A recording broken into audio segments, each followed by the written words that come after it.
Hello বন্ধুরা, welcome to my channel. আমি রনিতা।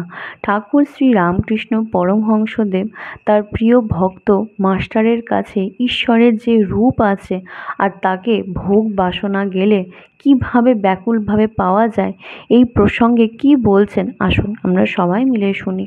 ঠাকুর মাস্টারের প্রতি বলছেন, আর তোমায় বলছি, রূপ, ঈশ্বরীয় রূপ অবিশ্বাস করো না। রূপ আছে, বিশ্বাস করো।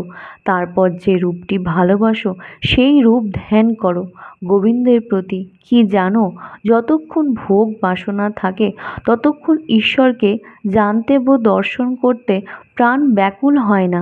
ছেলে খেলা নিয়ে ভুলে থাকে, সন্দেশ দিয়ে ভুলেও খানিক সন্দেশ খাবে।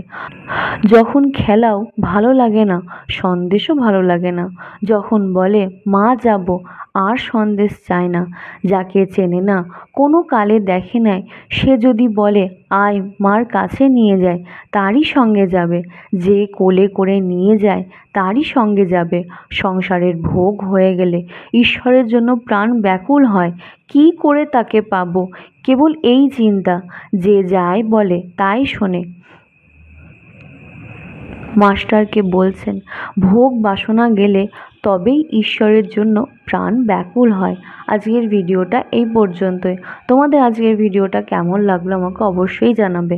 আর আমার ভিডিও তোমাদের ভালো লেগে থাকলে তাহলে অবশ্যই আমার চ্যানেল সাবস্ক্রাইব করবে, লাইক করবে, শেয়ার করবে আর কমেন্ট করবে। আজকে এই পর্যন্তই, দেখা হচ্ছে নেক্সট ভিডিওতে।